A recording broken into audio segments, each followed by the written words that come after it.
नमस्कार दोस्तों, आपके अपने YouTube चैनल यानी कि मैथ क्लासेज में आप सभी का स्वागत है। ठीक है, अपने मैथ में चल रहा था नंबर सिस्टम संख्या पद्धति और इसकी हम 6 क्लासें कर चुके हैं और 6 क्लासों में अब तक आए हुए सभी क्वेश्चन हम कर चुके हैं। ठीक है, आज हमारी होगी इसी चैप्टर की 7वीं क्लास और इसमें जो भी क्वेश्चंस हमारे आए हैं वो सारे के सारे हम विस्तार पूर्वक पढ़ेंगे। ठीक है, चलो दोस्तों चलते हैं एक सवाल की ओर। सवाल हमारा है, किसी दो अंकीय संख्या के अंकों को परस्पर बदलने से प्राप्त संख्या का योगफल 110 है। कि कोई दो अंकीय संख्या है बेटा, वो संख्या मैंने मान ली कितनी, 10x plus Y, 10x plus Y. तो थोड़ा सा इसे यहाँ लिख देते हैं बेटा, ये है 10x प्लस वाई और इसके अंकों को आपस में परस्पर बदल दिया जाता है, यानी कि ये हो जाएगी हमारे कितनी, और बदलने पर इनका प्राप्त योग है तो प्लस ये हो जाएगा 10y प्लस में x, 10y प्लस में x, योगफल आ जाएगा बेटा कितना, 110। योगफल आ रहा है कितना, 110। आगे सवाल क्या कहता है बेटा हमारा, कि सवाल कहता है तो संख्या ज्ञात कीजिए जबकि उसके अंकों का अंतर 4 है। अंकों का अंतर कितना है बेटा, 4। यानी कि अगर अंकों का अंतर देखें तो पहले इस समीकरण को हल कर ले, इसे जोड़ेंगे तो ये कितना हो जाएगा, 11x plus 11y, 11x plus 11y बराबर कितना, 110। तो यहाँ से 11 अगर कॉमन ले लें तो 11 और ये बच जाएगा x प्लस वाई बराबर कितना, 110। अगर x प्लस वाई की वैल्यू देखिए तो x प्लस वाई बराबर हमारे पास में कितना आ जाएगा बेटा, 10। कितना आ जाएगा, 10 आ जाएगा। ठीक है, तो यहां से अगर हम x प्लस वाई की बात करें तो ये कितना आ गया, 10। और कह रहे हैं कि इसके अंकों का अंतर यानी x माइनस वाई बराबर कितना है, 4। तो ये समीकरण नंबर फर्स्ट और ये समीकरण नंबर सेकंड। अब कह रहे हैं कि इसके अंकों का अंतर, तो अंकों का अंतर x माइनस वाई बराबर कितना हो गया, 4। तो समीकरण 1 व समीकरण 2 को जोड़ने पर, समीकरण 1 व समीकरण 2 को जोड़ने पर अगर जोड़े तो ये प्लस का y और ये माइनस का y क्या हो गया, कैंसिल। तो ये हो जाएगा 2x बराबर में 10 और 4 कितना, 14। तो x की वैल्यू कितनी आ गई बेटा, 7। x की वैल्यू कितनी आ गई, 7।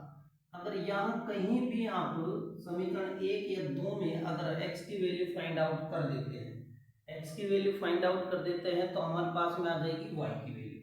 तो यहाँ हमसे पूछा क्या है बेटा, कि अगर y की वैल्यू हमें ज्ञात करनी है तो x की जगह x की वैल्यू रख दें तो यहाँ से हो जाएगा 7 प्लस में y बराबर 10।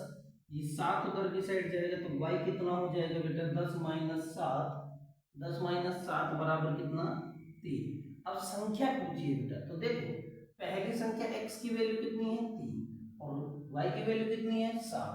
तो इसे हम लिख सकते हैं कि 7 और 3 कितना हो गया, 73। क्योंकि वही यहाँ पहली संख्या तो क्या होगी, 7, दूसरी क्या होगी, 3। तो कितना हो गया बेटा हमारा, 73। कितना हो गया, 73। ठीक है, चलो चलते हैं अगले सवाल की ओर।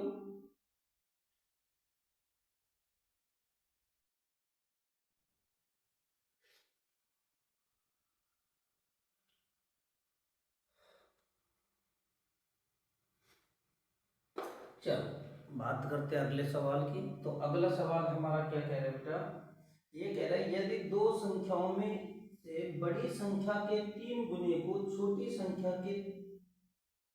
संख्या से भाग दे दें। ये कह रहा है कि बड़ी संख्या के 3 गुने में छोटी संख्या से भाग दे दे। तो बेटा मैं पहले वो दोनों संख्या मान लेता हूँ कि बड़ी संख्या हमारे पास में क्या होगी, भाई बड़ी संख्या मैंने मान ली x और छोटी मान ली y। कितना मान ली बेटा, y। ये कह रहा है क्या, कि बड़ी संख्या के 3 गुने में, तो बड़ी संख्या के 3 गुने में, तो बड़ी संख्या का 3 गुना कितना हो जाएगा, 3x। बड़ी संख्या के 3 गुने में किससे भाग दे रहा बेटा, छोटी संख्या से भाग दिया जाए यानी y से भाग दिया जाए तो भागफल और शेषफल दोनों क्या बचेंगे 6। भागफल और शेषफल क्या बच जाएंगे बेटा 6। उसी प्रकार से कह रहा है कि छोटी संख्या के 5 गुने में, छोटी संख्या के 5 गुने में इसका भाग दे रहा बेटा बड़ी संख्या से भाग दिया जाए तो भागफल 2 और शेषफल 3 बनता है। तो यहां से अगर मैं भाग दूं किसमें, छोटी संख्या के 5 गुने में यानी 5y, किसका भाग दूं बड़ी संख्या का, तो बड़ी संख्या कितनी है x का भाग देने पर भागफल 2 शेषफल 3 बचता है। ठीक है, शेषफल कितना बचता है बेटा 3। तो आगे क्या कहता है, तो बड़ी संख्या क्या होगी, तो बड़ी संख्या क्या होगी, तो आपने भाग का नियम एक चीज पढ़ी होगी बेटा भाग के नियम में कि भाज्य बराबर भाजक गुना भागफल प्लस में शेषफल, भाज्य बराबर भाजक गुना भागफल प्लस में शेषफल। तो यहां से अगर हमें ये संख्या ज्ञात करनी है 3x, तो इसे मैं लिख सकता हूं 3x बराबर में 6 गुना वाई, 6 गुना वाई 6y प्लस में कितना 6। और इस समीकरण को लिख सकता हूं बेटा मैं, देखो इसे लिख सकता हूं कि 5y बराबर कितना हो जाएगा x गुना 2, 2x प्लस में कितना 3, प्लस में कितना 3। अब यहां से इसका पक्षांतर करते हैं तो इसमें लिख सकता हूं कितना 3x माइनस 6y प्लस में कितना 6। यहां से अगर ये 5y को उधर की साइड ले जाऊंगा ये बन जाएगी हमारी समीकरण नंबर फर्स्ट, और यहां से 5y को उधर लेके गया तो ये किसमें हो जाएगा, ये हो जाएगा हमारा 2x ये माइनस में 5y और ये प्लस का 3 इधर की साइड आएगा तो किसमें हो जाएगा बेटा माइनस में, तो माइनस का 3, ये समीकरण नंबर 2। अब बेटा यहां देखो एक मान को हमें समान करना पड़ेगा, चाहे तो y वाले करो चाहे x वाले को करो, चाहे y वाले मान को समान करो चाहे x वाले को। तो मैं y वाले मान को समान कर लेता हूं, समान करने के लिए हम ऊपर वाले समीकरण को, समीकरण नंबर 1 को तो 5 से गुणा कर दे, इसे 6 से गुणा कर दे, तो इनका मान समान हो जाएगा कि नहीं। तो देखो ये हमारे पास में जो समीकरण आएगी बेटा वो बन जाएगी कितना, समीकरण आएगी वो बनेगी हमारे पास में, तो यहां लिख देता हूं समीकरण नहीं बन जाएगी क्या कि भाई 6 से गुणा करूंगा तो इसे, सॉरी 5 से, तो 3 6 की 18x माइनस 5 6 की 30y बराबर 6 पंजे 30, बना कि नहीं बना। उसी प्रकार से इसे 5 से गुणा करूंगा तो 5 दूनी 10x, सॉरी 6 से, तो 6 दूनी 12x माइनस का ये हो जाएगा 6 पंजे 30y और यहां से माइनस का 36 18, माइनस का 18। अब देखो बेटा इनके क्या करेंगे हम, चिन्हों को बदल देंगे, क्या बदल देंगे चिन्हों, तो ये किस में था प्लस में, ये हो जाएगा माइनस में, ये प्लस में था ये, सॉरी ये माइनस में था ये प्लस में हो जाएगा, और ये माइनस में था ये क्या हो जाएगा बेटा प्लस में। तो इसे आगे सॉल्व करते हैं, इधर की साइड लिख देता हूं मैं, तो यहां से 12 में से 18 में से, सॉरी 5 3 15, यहाँ पर क्या आएगा बेटा 15, यहाँ पर ये गलती हो गई और आगे जाके पूरा सवाल गलत होता है, इससे पहले ये ठीक हो गया। तो यहाँ से बच गया 3x, कितना बच जाता बेटा हमारे पास में 3x, और यहाँ से y कैंसिल हो गया 30y से, क्योंकि प्लस माइनस में ये 18 और 30 कितना हो गया 48, 18 और 30 कितना हो गया बेटा 48। तो यहाँ से 3x की वैल्यू कितनी है 48, तो 1x की वैल्यू कितनी हो जाएगी 16 की 48। और हमसे पूछा भी क्या है कि बड़ी संख्या क्या है, बड़ी संख्या हमने क्या मानी है बेटा, अरे बड़ी संख्या क्या मानी है बेटा x, बड़ी संख्या क्या मानी है x। तो ये हमारा इस सवाल का राइट आंसर होगा कितना 16, इस सवाल का राइट आंसर कितना होगा बेटा हमारे पास में 16। ठीक है, चलो चलते हैं अगले सवाल की ओर।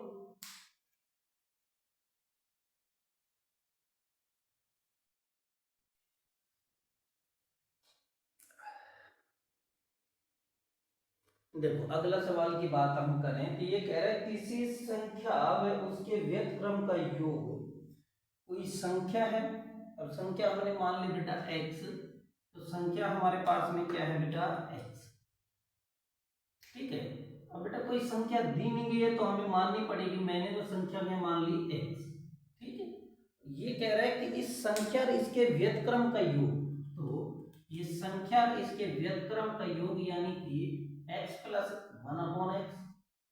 ठीक है, और इसके इस संख्या और इसके व्यस्तक्रम का अंतर सिर्फ 3 गुना है, तो इसका ये x माइनस 1/x का कितना गुना हो जाएगा बेटा 3 गुना हो जाएगा कि नहीं हो जाएगा।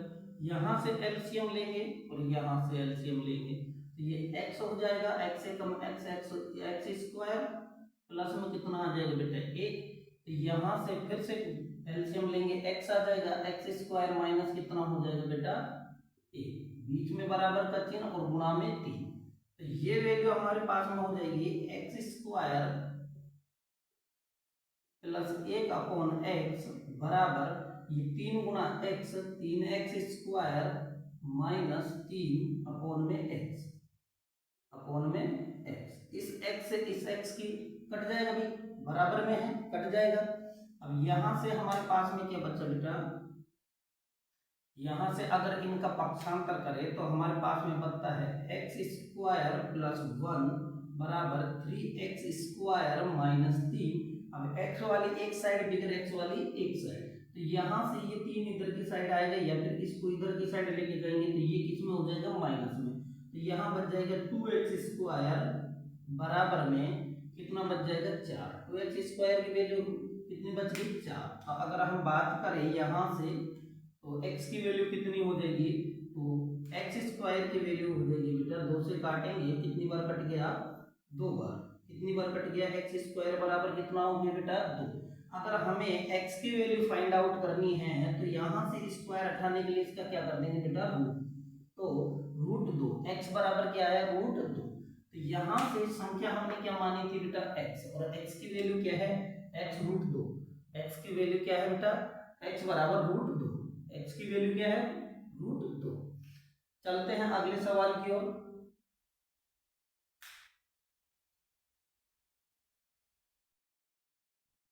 चलो अगले सवाल देखते हैं।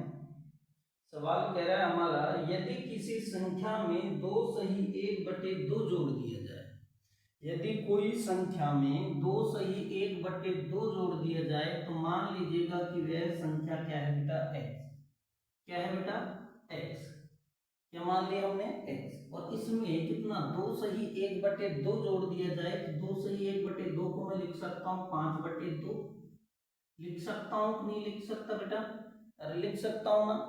फिर आगे क्या कहता है, जो योग को 4 सही 1/2 से गुणा कर, तो योग को 4 सही 1/2 से गुणा करके यानी कि इस संख्या को 4 सही 1/2 यानी कि 9/2 से गुणा करके, 9/2 से गुणा करके आगे क्या कह रहा है 3 जोड़ दिया जाए, कितना जोड़ दे बेटा 3 जोड़ दे। ठीक है, और आगे क्या कह रहा है, जाए फल को 1 सही 1/5 से भाग दे दिया जाए, तो इससे मैं कितना लिख सकता हूँ 5 सही 1/5 को 6/5। ठीक है, तो स्थिरांक 25 प्राप्त होता है। स्थिरांक कितना प्राप्त होता है बेटा 25, तो यहां से जो मान प्राप्त होगा कितना होगा 25। अब देखिए बेटा सवाल को बहुत आसानी से करेंगे इसे, तो यहां से मैं बात करूं, ये हो गया x प्लस 5/2,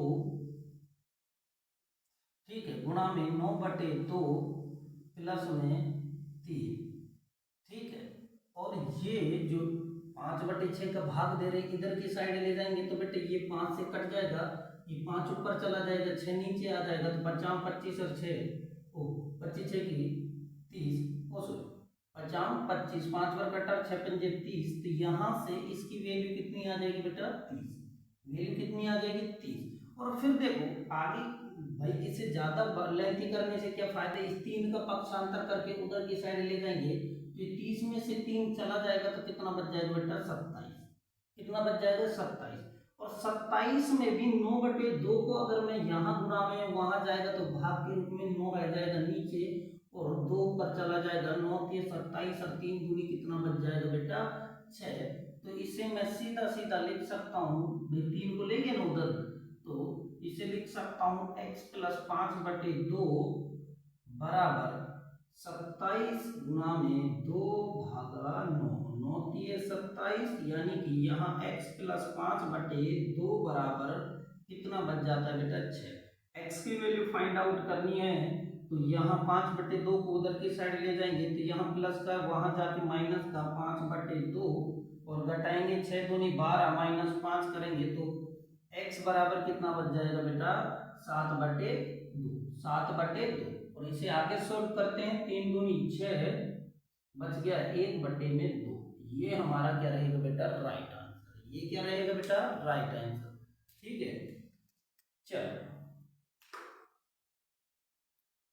चलते हैं आगे के सवाल की ओर।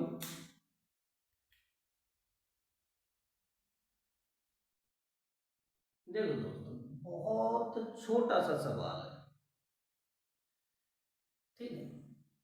चलो बात करते हैं उसी सवाल की, बहुत छोटा सवाल है, रेलवे में आया हुआ क्वेश्चन और 3 बार आ चुका है, 2003, 2007, 2008 में 3 बार ये सवाल हमारे पास में आ चुका है कि 3 संख्याओं का योग 140 है।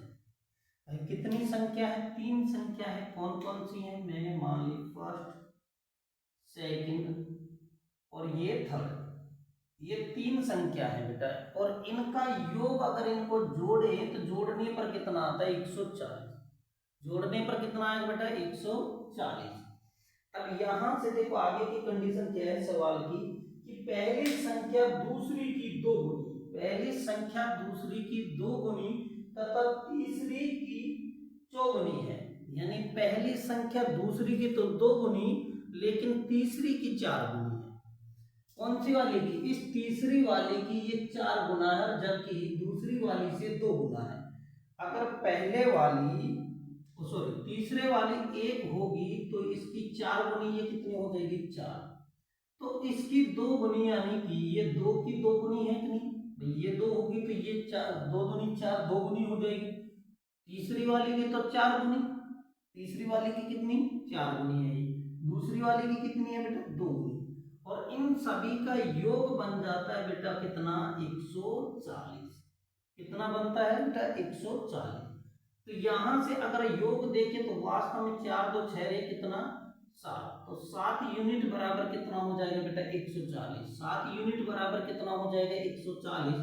1 यूनिट की वैल्यू देखें तो कितना हो जाएगा बेटा 7 दूनी 14 यानी 20, 1 यूनिट की वैल्यू कितना है बेटा 20। और हमसे पूछा है क्या कि पहली संख्या क्या होगी या सबसे बड़ी संख्या क्या होगी, तो याद रखें बेटा जिसका यहाँ पर जो बड़ी है वही बड़ी संख्या होगी, 4 बड़ी है तो 4 बड़ी संख्या होगी, अगर 4 नहीं होता तो फिर दूसरी बड़ी संख्या कौन सी होती 2, और सबसे छोटी संख्या कौन सी होती तीसरी वाली। अगर हम बात करें सबसे बड़ी की तो सबसे बड़ी बेटा कितनी है 4, 1 यूनिट की वैल्यू कितना बेटा 20, तो 4 यूनिट की वैल्यू कितना हो जाएगा 20 गुणा में 4 बराबर में कितना 80। तो हमारे पास में बड़ी संख्या कौन सी है बेटा 80, बड़ी संख्या कितनी है 80। ठीक है, चलो चलते हैं अगले सवाल की ओर। देखो सवाल कह रहा है एक संख्या को क्रम से 2, 3 व 7 से 7 अंक से विभाजित किया जाता है, यानी कि कौन सी संख्याओं से हम भाग करें बेटा, अगर संख्या की बात करें तो ये कह रहा है कि 2, 3 व 7 से विभाजित करें। तो भाई कोई संख्या है उसमें भाग देना है 2 का 3 का व 7 का, 2 का और 3 का व 7 का, तो भाई संख्या का भाग देना है तो भाग किस में देते बेटा भाज्य में, तो यानी कि ये हमारे भाजक और भाग देंगे किस में भाज्य में। तो भाज्य हमारे पास में हो जाएगा, हमने मान लिया कि भाज्य है एक्स वाई और जेड, एक्स वाई और जेड। तो यहां से इस कंडीशन में जो शेष बचता है हमारे पास में, जो शेष बचेगा बेटा, शेष फल बच रहा है कितना, एक एक और 6। क्या बच रहा है बेटा, एक एक और 6।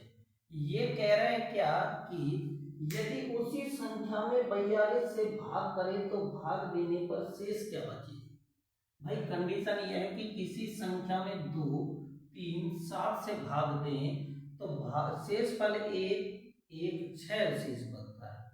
तो उसी संख्या में हम 42 का भाग दे दें तो शेष फल क्या बचेगा। अगर हमारे पास में बेटा इसका मान आ जाए भाज्य का, किसका मान आ जाए, भाज्य का, तो हम आराम से उस भाज्य में किसका भाग दे लेंगे, 42 का, और 42 का भाग देने पर जो शेष बचेगा वही हमारा क्या होगा बेटा, भागफल, ओ सॉरी शेषफल। तो यहाँ से इस प्रकार के सवालों को करने के लिए हम क्या मान लेते हैं बेटे, यहाँ मान लेते हैं ए।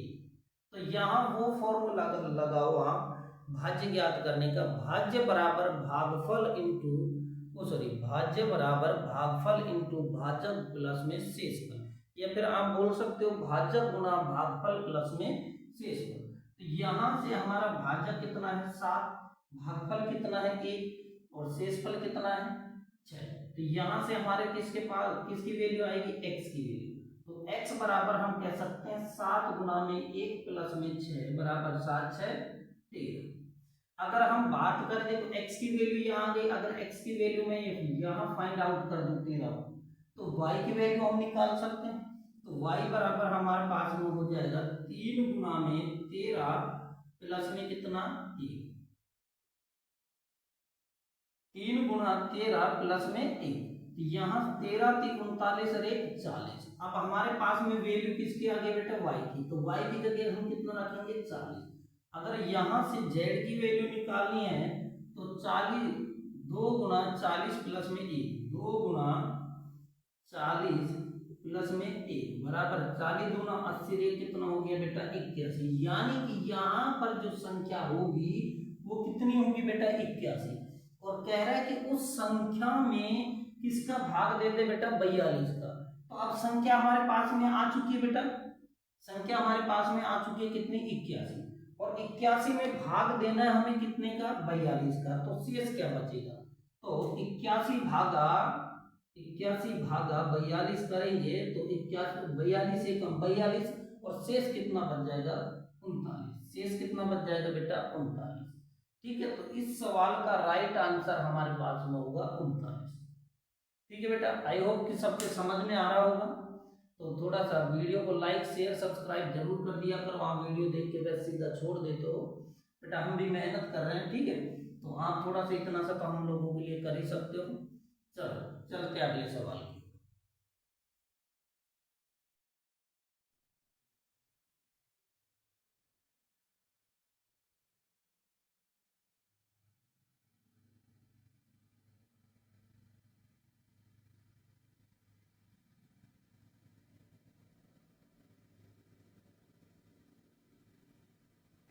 देखो ये सवाल कह रहा है बेटा 1 से 100 तक की संख्याओं में 2 व 5 से विभाजित होने वाली सभी संख्याओं का योगफल ज्ञात कीजिए। 1 से 100 तक की 1 से 100 तक की सभी संख्या जो किससे विभाजित हो बेटा 2 से और 5 से, 2 से और 5 से विभाजित हो तो उन सभी संख्याओं का हमें योगफल ज्ञात करना है। तो इस प्रकार के सवालों को अगर बात हम करें यहाँ पर बेटा तो 1 से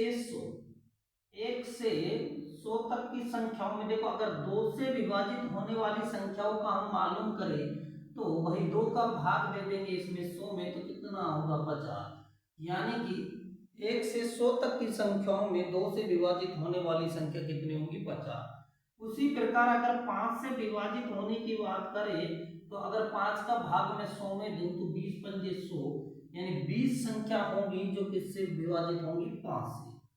भाई 50 संख्या होंगी जो 2 से विभाजित होंगी, 5 संख्या होंगी वो सॉरी 20 संख्या होंगी जो किससे विभाजित होंगी 5 से।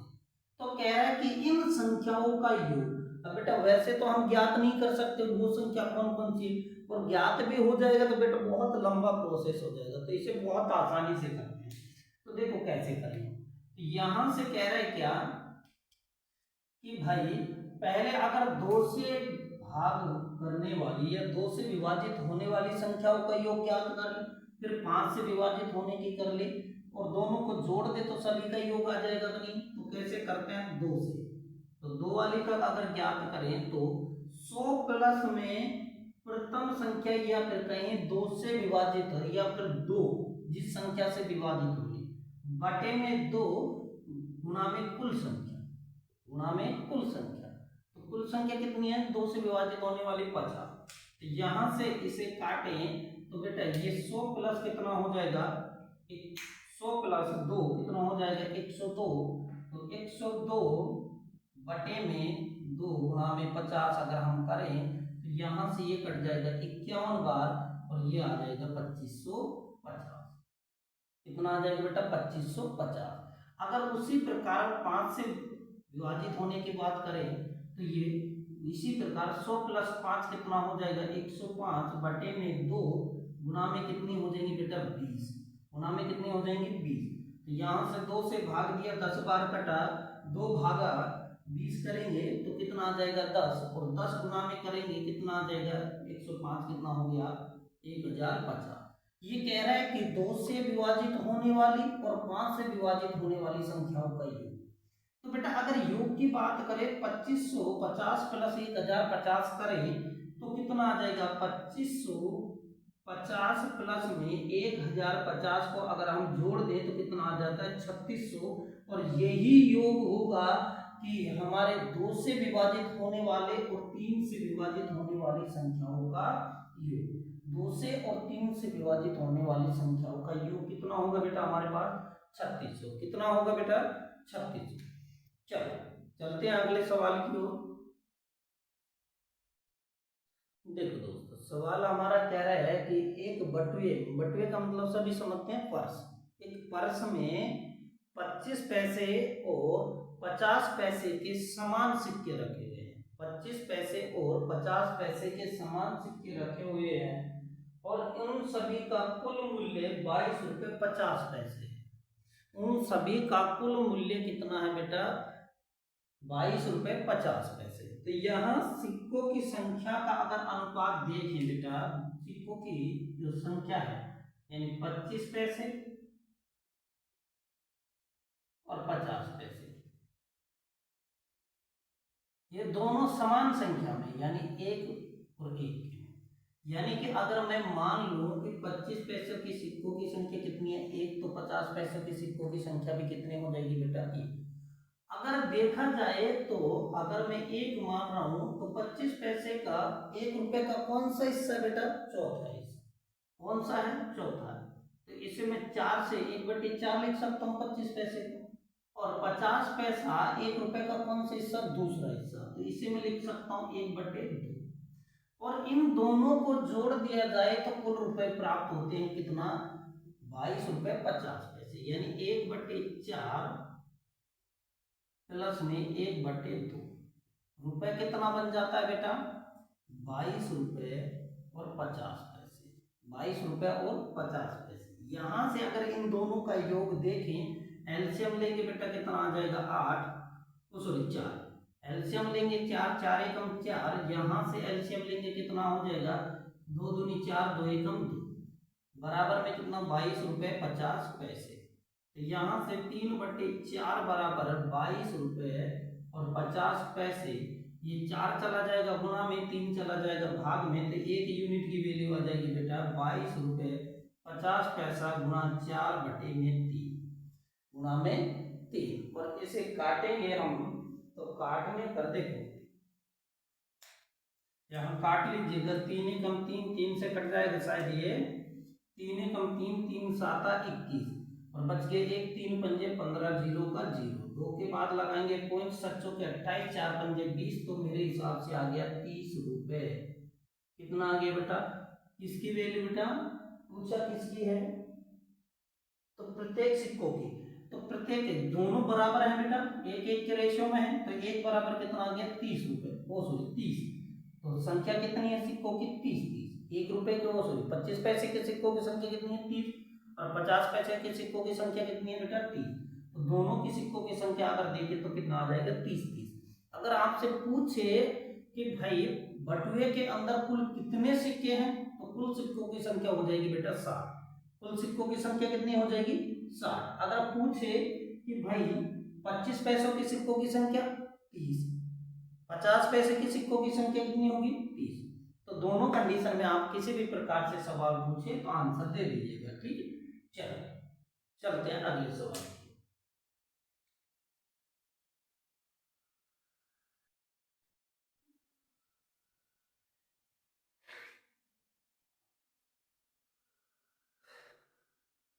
चलते बेटा अगले सवाल की ओर। अगला सवाल हमारा कह रहे हैं क्या, 1050 रुपए को 1500 आदमियों तथा औरतों के बीच इस प्रकार बांटा गया जाता है कि 1500 आदमी और तथा औरतों के बीच में इस प्रकार बांटा गया कि प्रत्येक आदमी को 1 रुपए, प्रत्येक औरत को 50 पैसे प्राप्त हो। तो औरतों की संख्या देखो, टोटल जो पैसा है हमारे पास में वो कितना है 1050 रुपये। टोटल पैसा है 1050 रुपये। आदमियों की संख्या और औरतों की संख्या मिलाकर कितनी है बेटा 1500। आदमी तथा औरतों की संख्या कितनी है बेटा 1500। अगर इसमें मैं आदमियों की संख्या मालूम कर लूं तो औरतों की संख्या ऑटोमेटिक मालूम हो जाएगी। तो यहाँ से सवाल की कंडीशन अनुसार चलते हैं बेटा। मैंने मान ली आदमियों की संख्या है x, टोटल आदमी, वैसे देखा जाए आदमी औरतों की संख्या टोटल कितनी है बेटा, टोटल है 1500, टोटल है बेटा 1500। तो कुल आदमियों की संख्या कितनी है बेटा,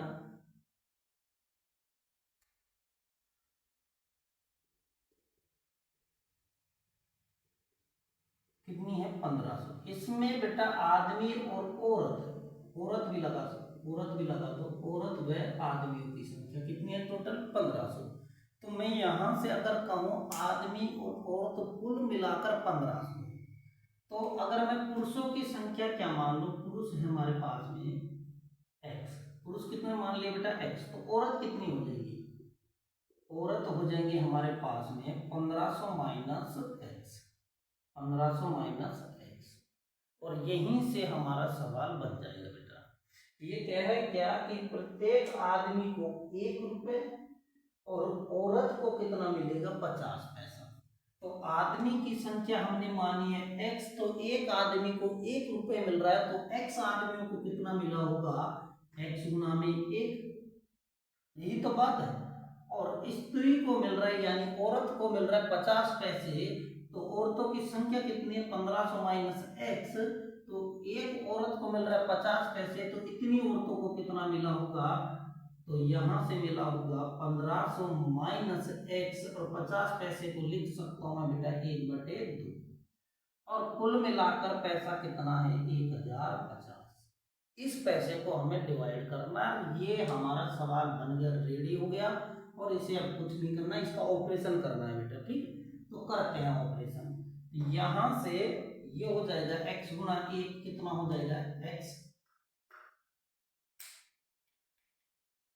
ये कितना हो जाएगा x, प्लस में अगर यहां से करें, 1 मिनट बेटा, कहीं ना कहीं गलती कर दी गया, अरे नहीं की रे, चलो नहीं की बेटा,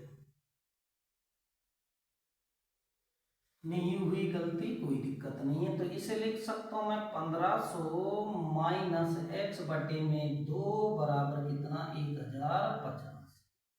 अगर यहां से एलसीएम 2 ले लें, तो एलसीएम 2 लेंगे तो बेटा ये यहां से गुना हो जाएगा 2x, प्लस में कितना 1500 माइनस x बराबर ये चला जाएगा गुना में 1050 गुना 2 करेंगे तो कितना आ जाएगा बेटा 2100, कितना आ जाएगा 2100।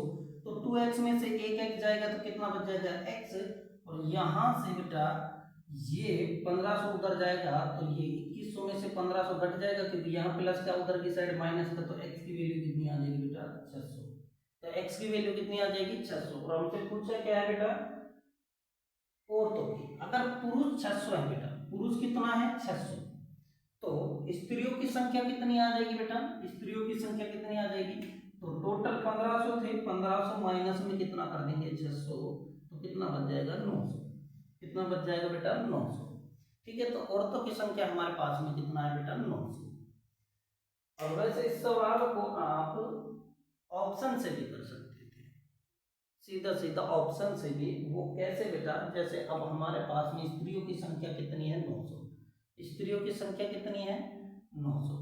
तो अगर स्त्रियों की संख्या 900 है तो देखो ऑप्शन से उठाते जिस भी ऑप्शन में होता ये, तो अगर स्त्री को कितना मिल रहा है बेटा 1/2, तो यहाँ से 450 रुपये इसे मिलते, क्योंकि भाई आधा ही ना मिलता है, 50 पैसा मिल रहा है, तो 50 पैसे का मतलब इनकी संख्या का कितना हो जाता, आधा 450 रुपये इनको मिलते।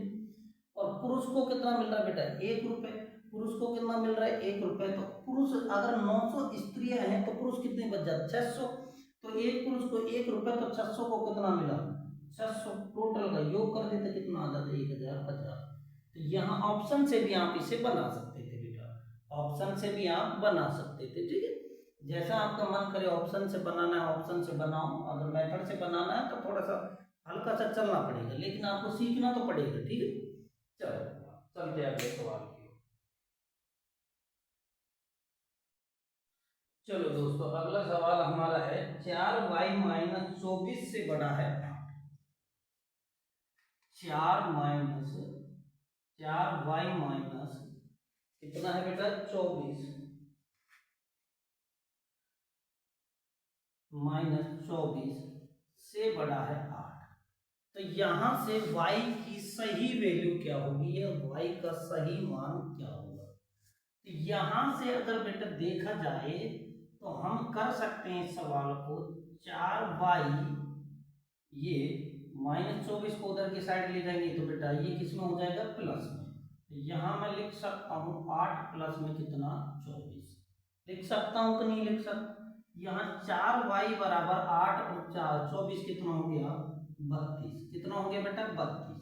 तो यहाँ से y की वैल्यू अगर ज्ञात करनी है तो 4 कहाँ चला जाएगा भाग के रूप में, तो 32 भागा 4, 4 दूनी 8, यानी y का सही मान कितना आ जाएगा बेटा 8, y का सही मान कितना आ जाएगा बेटा 8। तो सवाल बहुत आसान था, दिखने में बस थोड़ा सा ऐसा लग रहा था कि कैसे करें, लेकिन बहुत आसान सवाल है। तो y की वैल्यू कितनी आ गई बेटा 8, y की वैल्यू कितनी आ गई 8। ठीक है, चलते हैं अगले सवाल। देखो सवाल बेटा ऐसे बेसिक सवाल, बहुत छोटा सवाल है। ऐसी कितनी 2 अंक की संख्याएं हैं जिनके वर्गों का इकाई अंक 8 हो। देखो भाई, ऐसी कितनी 2 अंक की संख्या हैं जिनके वर्गों के इकाई का अंक कितना हो बेटा 8, कितना हो 8। चलो इस सवाल को आप लोगों को कमेंट में बताओ, ठीक है, कि इसका आंसर कितना होगा। कमेंट बॉक्स में बता देना कि बेटा इसका आंसर कितना होगा। बहुत छोटा सा सवाल है और इसे रेलवे में पूछा गया है, RRBA ASM परीक्षा 2001। बहुत पुराना सवाल है, वैसे रिपीट हो भी सकता है नहीं भी हो सकता है, ये तो भाई मैं कंफर्म नहीं बता सकता आप लोगों को, पर कोशिश करना कि हो जाए। चलो मैं ही बता देता हूँ, थोड़ा सा हिंट दे देता हूँ कि कोई भी 2 अंकीय संख्याओं के वर्गों के बात हम करें तो उनका इकाई अंक कभी भी बेटा याद रखें ये छोटी सी बात, कि अगर किसी भी 2 अंकीय संख्या का हम वर्ग करें तो उसका इकाई अंक कभी भी, ठीक है, 2, 3, 7 व 8 नहीं होगा बेटा। 2 याद रखना, 2, 3, 7 व 8 कभी भी नहीं होगा। तो इसमें हमारे पास में ऑप्शन क्या रहेगा, ऑप्शन रहे या ना रहे तो हम कह देंगे 0। कितना रहेगा हमारा राइट आंसर बेटा 0। ठीक है, चलते हैं अगले सवाल की ओर।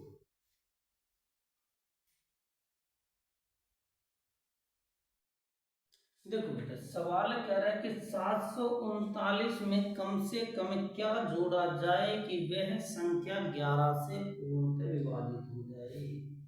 सॉरी 1739 में ऐसी कौन सी संख्या जोड़ी जाए कि वह 11 से पूर्णतः विभाजित हो जाए? तो बेटा कुछ भी नहीं करना, 1739 में भागा करो 11 से और जो शेष बचता है उसे निकालो। तो 11 एकम 11, कितना शेष बच गया बेटा? 6। 11 5 55, ठीक है। 63 में से 55 गया तो बेटा कितना बच गया? 8। तो ये कितना हो? 11 8 88 बच गया। शेष कितना बचा हमारे पास में? 1। अब शेष में जोड़ने की बात कही है। अगर बेटा शेष में अगर मैं 10 जोड़ दूं तो ये 11 बन जाएगा, और 11 किससे विभाजित होगा बेटा? हमारा 11 से पूर्णतः विभाजित होगा। तो मैं कहूंगा कि इस संख्या में कितना जोड़ दिया जाए बेटा? 10। संख्या में कितना जोड़ दिया जाए? 10 जोड़ दिया जाए तो ये संख्या 11 से क्या रहेगी? पूर्णतः विभाजित रहेगी। चलो चलते हैं अगले सवाल की ओर। चलो दोस्तों चलते हैं अगले सवाल में। और अगला सवाल हमारा कह रहा है कि दो संख्याओं के वर्गों का योग 80 है। चलो बात करते हैं कि दो संख्या हैं x और y या a व b, अगर इनके वर्ग करके इनका योग किया जाए तो बेटा कितना बनता है? 80। कितना बनता है बेटा? 80। और कह रहा है कि इन दोनों के अंतर का वर्ग, अगर इनके अंतर का देखें a माइनस b का वर्ग, वो कितना बनता है बेटा? 6। भाई यहां से निकालेंगे दोनों का डिफरेंट, और डिफरेंट निकालने के बाद अंतर का कितना निकलता है बेटा? 6। तो यहां से अगर अंतर का वर्ग 36 है तो हम यहां से स्क्वायर, तो इसे लिख सकते हैं a माइनस b बराबर कितना हो जाएगा बेटा? a माइनस b बराबर हो जाएगा अपना 6। लेकिन इतना लंबा क्यों करना बेटा? इसे करने का तरीका होता है, अगर संख्याओं के वर्गों का योग दिया गया हो, संख्याओं के वर्गों का योग दिया गया हो और उन दोनों के अंतर का वर्ग दिया गया हो, तो हम क्या करेंगे? दोनों का क्या कर देंगे बेटा? अंतर निकाल लेंगे। यानी 80 और 36 का अंतर निकालकर 2 से भाग कर देंगे। याद रखना, जब दो संख्याओं के वर्गों का योग दिया गया हो और उनके अंतर का वर्ग दिया गया हो, ध्यान से सुनो, कि दो संख्याओं के वर्गों का योग दिया गया हो और उन दोनों संख्याओं के वर्गों का क्या दिया गया हो बेटा? अंतर का वर्ग दिया गया हो, तो उस कंडीशन में दोनों संख्याओं का क्या निकालेंगे? अंतर, और अंतर को भागा कर देंगे 2 से।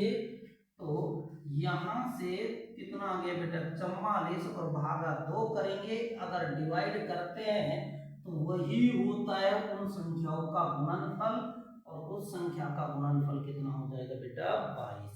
कितना हो जाएगा बेटा? 22। ठीक है, चलते अगले सवाल की ओर।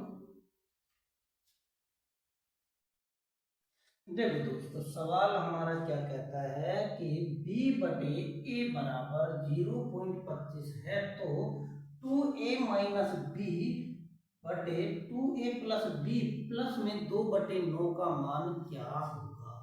तो बेटा यहां से एक चीज आप गौर फरमाओ, मैं इसे लिख सकता हूं क्या? b बटे a बराबर, भाई 0.25 को 1/4 लिख सकता हूं? तो नहीं लिख सकता। बता दीजिए भाई, 0.25 को मैं 1/4 लिख सकता हूं? तो नहीं लिख सकता। तो यहां से a की वैल्यू हमारे पास में आ जाएगी कितना?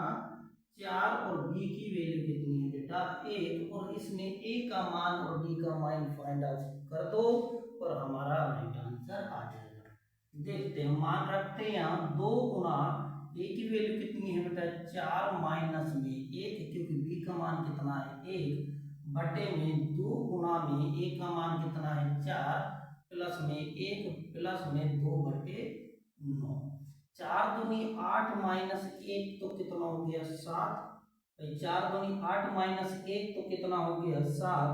4 दूनी 8 प्लस में 1 कितना हो गया? 9। तो प्लस में 2/9, और दोनों के हर क्या है बेटा? समान है, तो इन्हें सीधा सीधा जोड़ दीजिए। 7 और 2 कितना 9, 9/9 करेंगे तो 9 से 9 कट गया, बच गया कितना 1। तो यहाँ से 2a माइनस बी बटे 2a प्लस बी प्लस में 2/9 का मान कितना होगा बेटा 1। कितना हो जाएगा 1। ठीक है दोस्तों, चलते हैं अगले सवाल की ओर। चलो दोस्तों, अगला सवाल हमारा कहता है क्या कि भाई यदि किसी संख्या के साथ 1/3 माइनस 1/4 को जोड़ दिया जाए, तो मान लीजिएगा वो संख्या कितनी है बेटा x। x के साथ किसको जोड़ दिया जाए बेटा 1/3 प्लस में सॉरी माइनस में 1/4 को जोड़ दिया जाए। ठीक है, आगे क्या कहता है, इस प्रकार प्राप्त योगफल से 1/3 का 1/4 1/3 का 1/4 घटा दिया जाए, तो माइनस 1/3 का 1/4 घटा दिया। आगे क्या कहता है बेटा, घटाए जाने पर शेष 1/3 प्लस 1/4 बचता है। घटाए जाने पर शेष कितना बचेगा 1/3 प्लस 1/4, ये शेष बचता है। तो बेटा इस सवाल को करते हैं, तो यहां से मैं लिख सकता हूं क्या x प्लस में 1/3 माइनस 1/4। ठीक है, माइनस 1/3, 3 चौके 12 भाई, गुणा के का की जगह गुणा लग जाएगा, कितना आ गया 12 बराबर 1/3 प्लस में 1/4। अब देखो यहाँ से 1/3 माइनस 1/4 माइनस 1/12, इसका मैं उधर पक्षांतर कर दूं तो ये हमारा बन जाएगा x बराबर, देखो ये 1/3 इधर की साइड प्लस का उधर की साइड जाएगा, माइनस का तो प्लस माइनस ये क्या हो जाएगा कट जाएगा, तो यहाँ से क्या बच जाएगा 1/4, ये एक प्लस वहां जाएगा माइनस का, तो वहां पर क्या हो जाएगा प्लस का 1/4, ये भी किसका हो जाएगा माइनस का है बेटा 1/12 किसका हो जाएगा प्लस का। एलसीएम लेंगे कितना आ जाएगा बेटा 12, 4 तिये 12, 4 तिये 12 प्लस में 1, 3 और 3 6 कितना हो गया, x की वैल्यू आ गई बेटा 7/12। x की वैल्यू कितनी है बेटा 7/12। ठीक है, तो यही हमारा रहेगा सवाल का राइट आंसर। क्या रहेगा बेटा सवाल का राइट आंसर कितना रहेगा 7/12। ठीक है, चलते हैं अगले सवाल की ओर।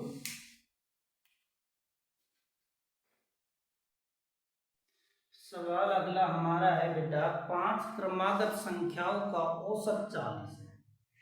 5 क्रमागत संख्याओं का औसत 40 है, तो इन संख्याओं में सबसे छोटी का मान क्या होगा। इन संख्याओं में सबसे छोटी का मान क्या होगा। तो बेटा इस सवाल को करने के लिए जब हमें संख्या थोड़ी जैसे विषम दी गई हो, 5 संख्या है कौन कौन सी है, आप x मान के भी कर सकते हो, लेकिन जब आपको सवाल इस टाइप का मिल जाए बहुत आसान वाला, तो बहुत आसानी से ये कहेंगे 1 2 3, थोड़ा इधर लिख लेते बेटा, 1 2 3 4 और ये 5, ये संख्या हमारे पास में, और इन संख्याओं का औसत दिया है बेटा 40। तो वैसे औसत क्या होता है, राशियों का योग बटे राशियों की संख्या, और ये क्या है 1 2 3 4 5। अगर ये संख्याओं की संख्या विषम है, तो जो बीच की संख्या होगी वही हमारा क्या होगा बेटा औसत, बीच की संख्या ही हमारा क्या होगा बेटा औसत, यानी कि बीच वाली तीसरे नंबर की संख्या ही हमारी क्या रहेगी बेटा औसत। इसके 2 इधर की साइड कम कर दो, 2 इधर की साइड बढ़ा दो, तो उन संख्याओं का मान आ जाएगा 40 से पहले 39 और 39 से पहले 38, यहाँ हो जाएगा 41 और 42, क्योंकि ये बोला है क्रमागत संख्या। तो यहाँ से छोटी संख्या पूछी गई है, तो छोटी संख्या का मान कितना हो गया बेटा 38। तो छोटी संख्या का मान कितना हो गया बेटा 38। सॉरी ये कह रहा है 4 क्रमागत सम संख्या, सम की बात की बेटा, तो थोड़ा सा गलती होगी, इसे सुधारो। तो 4 क्रमागत सम संख्या, तो 2 इससे कम करेंगे तो 2 कम करेंगे कितना आ जाएगा 38, और यहाँ से कम करेंगे 36, ये हो जाएगा 42 और 44। तो सबसे छोटी संख्या कितनी हो जाएगी बेटा 36, कितनी हो जाएगी 36। ठीक है, चलते अगले सवाल की।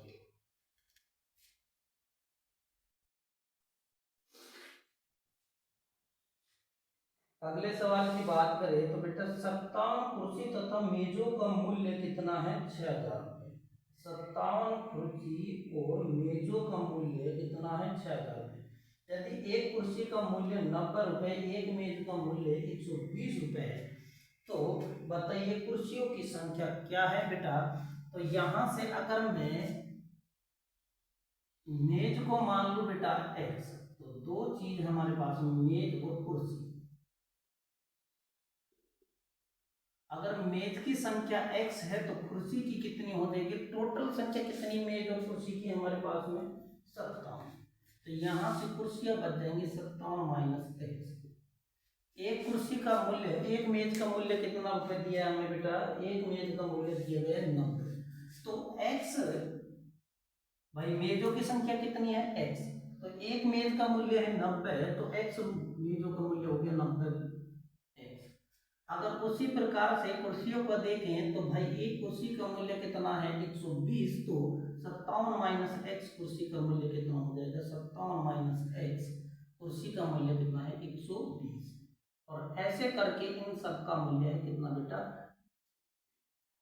6000। तो यहां से इसे करेंगे सोल्व, तो ये हो जाएगा 90x प्लस में 57 से गुणा करेंगे, 12 संते 84 का 4 हासिल आइए, 12 पंजे 60 और 4 कितना हो गया 64। ठीक है, तो ये कितना बच जाएगा बेटा 12 संते 84, 84 4 का हासिल आई 868 हो जाएगा, और एक जीरो माइनस 120x बराबर कितना हो जाएगा 6000। यहाँ से देखो अगर 120 में से 90x चला गया तो कितना बच गया 30x, और यहाँ से जाएगा ये 6000 में से 6840 जाएगा तो कितना बचेगा 840, यानी कि 30x बराबर हम कह सकते हैं 840। तो x की वैल्यू कितनी आ जाएगी बेटा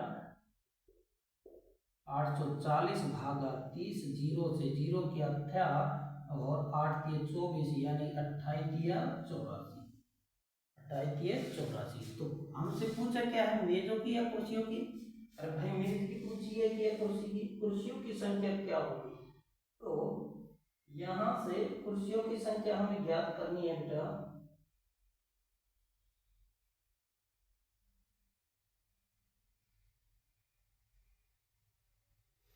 तो छोड़िए इसे हम यहीं पे इसे मान लेते हैं कुर्सी, और ये हो गई हमारे पास में मेज। तो मेजों की संख्या कितनी आ गई बेटा, और सॉरी कुर्सी की संख्या कितनी आ गई 28। अगर मेज की पूछेगा तो 57 माइनस 28 कर देंगे, 57 माइनस 28। चलते हैं अगले सवाल की ओर बेटा। देखो बेटा अगला सवाल हमारा है आयकर जब रुपए में 6 पैसा था, आयकर जब रुपए में 6 पैसा था तो आयकर में वृद्धि होने के कारण, आयकर में वृद्धि होने के कारण पहले की अपेक्षा 124 रुपए अधिक देना पड़ रहा है, 124 रुपए अधिक देना पड़ रहा है। तो पहले कितना था बेटा, अगर पहले की बात करें आयकर की, पहले और अब की बात करें तो पहले था 6 और अब कितना हो गया बेटा बढ़कर 8, क्योंकि सवाल में दिया गया है कि पहले 6 पैसे का बराबर था, तो अब उसे बढ़ने के पश्चात 124 रुपये अधिक देना पड़ रहा है, जबकि अब आयकर है कितना 8 पैसा।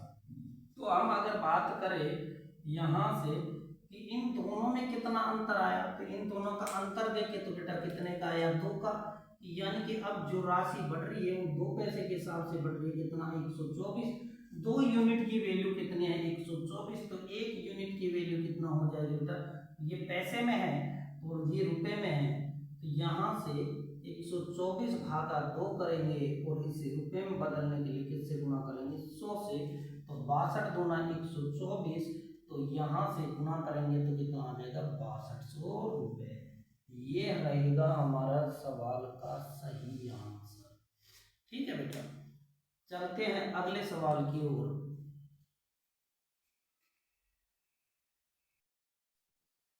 ठीक है दोस्तों, आज के लिए इतना ही काफ़ी है, बाकी क्या करेंगे अगले क्लास में।